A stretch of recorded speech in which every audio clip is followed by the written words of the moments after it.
I know that you've all been following the terrible tragedy of the Ethiopian Airlines crash this weekend.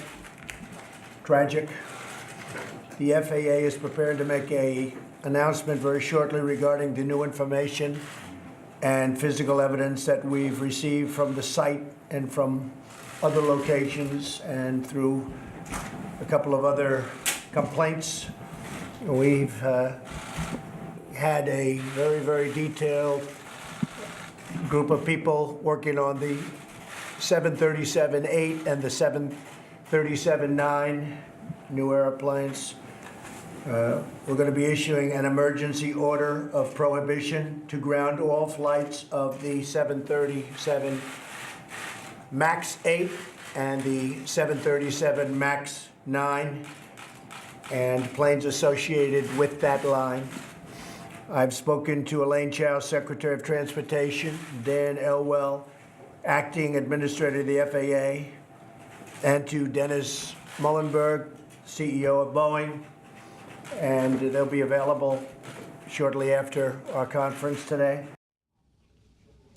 President Trump there with that announcement. We're joined now by our chief White House correspondent, Jonathan Karl. And John, a big announcement there from President Trump. Yeah, something of a surprise. Obviously, there was a lot of pressure on the United States to act. You saw the European Union ground all of these planes, obviously China, much of the rest of the world. The president himself spoke to the chief executive of Boeing yesterday and was reassured that Boeing had the situation under control. The president's got a good relationship with Boeing, and there was some question as to whether or not he would actually make this move, and he made a, let's face it, you may argue it was a delayed move, but a bold move and an immediate one. Once he's announced, all of these planes grounded. If they're in the air, they are grounded as soon as they land. And your colleague actually on the White House beat, ABC's Tara Palmieri, was just about to board one of these planes, in fact, down in Florida, and she's on the phone with us right now. Tara, I think your wheel's down, right?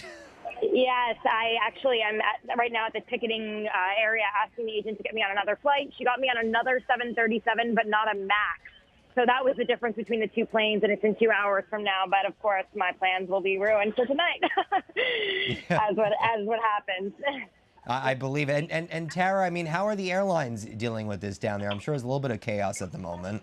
Yeah, there's a little bit of chaos. I mean, I was told, I went up first to the machine and I tried to check in and it said, sorry, we can't check you in. And I thought, oh, maybe I just showed up too late. So I actually arrived at the gate. I talked to a ticketing agent, and all of a sudden I get an alert on my phone saying that the flight's canceled, and the next flight, I'm lucky enough to get on in the next 2 hours, but I was literally standing there with the ticketing agent when it happened, so I was in luck in a way. I'm sure the people after me are not going to get on the next plane. So. Well, there are worse places. It's a pretty typical route. Exactly. Well, there are worse places to be stuck right now than sunshiny Florida. Tara Palmieri down there for us. Good luck rebooking. We'll check back with you later. Let's go to ABC's senior transportation correspondent, David Curley, who's been watching this with us all day as well. David, you had been saying that we hadn't learned a lot yet because we hadn't gotten a readout on those black boxes. But as we await for that readout, President Trump clearly not waiting, making this move.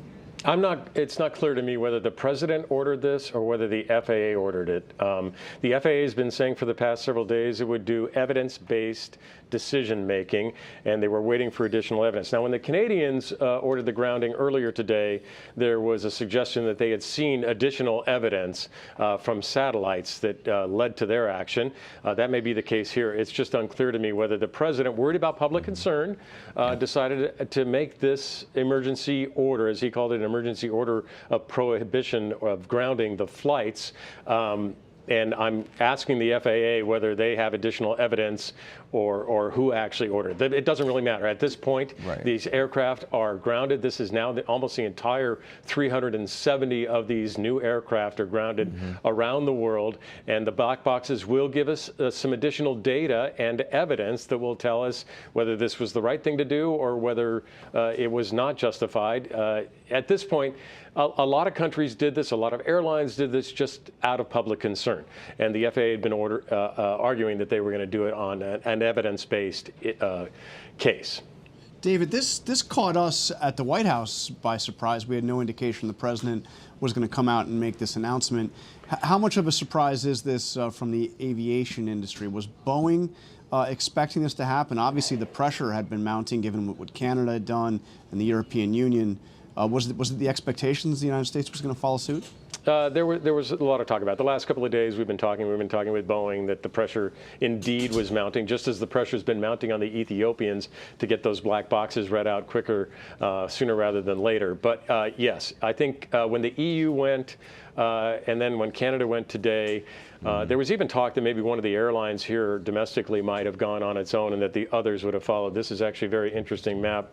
They're showing the 737 MAXs that were in flight a week ago, and if it changes, you'll see what it looked like just a day or so ago. As you see, people are now having to make other arrangements, as you just heard from Tara Palmieri. The president did say that they did have information, physical evidence from the site and elsewhere, but he added complaints too. So that may be the public concern and what led to the president making the decision. We're hearing from American Airlines that they heard from the FAA because they are the ones who will implement the president's order, if it was his order to ground these aircraft, that they are cooperating and they're waiting for additional evidence. And David, we're waiting also, the president sort of teased an announcement in about 45 minutes or so to come from the FAA administrator directly, right? Yeah, and hopefully they'll give us some additional information. I mean, the FAA may have been between a rock and a hard place. When they came in on Monday, they said, we see no reason to ground these aircraft based on the evidence. And that's because there was no link between the Indonesian crash back in October and the Ethiopian crash on Sunday. And they doubled down on that yesterday as the rest of the world was kind of deciding to ground them as an abundance of caution. And I had heard from the FAA several times that, they were waiting for evidence. So they either got evidence or they got an order from the president. The planes are grounded as of now. And there was certainly political pressure. I mean, we saw senators on both sides of the aisle.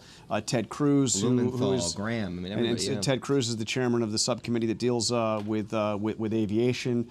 He had called for the grounding. Mitt Romney had called for the grounding. Elizabeth Warren, as you mentioned, Blumenthal, Dianne Feinstein. I mean, basically, it was a long list on Capitol Hill saying, at least until we find out what's going on, temporarily ground these planes. We're going to let David Curley get back to reporting Before this out. Before you go, I want to talk about one other thing. Can I, real quick? Yeah, of course. And it's another kind of political pressure. We would hope that all this is fact-based, but let's think about the folks who have grounded the aircraft first. China did first, 96 aircraft.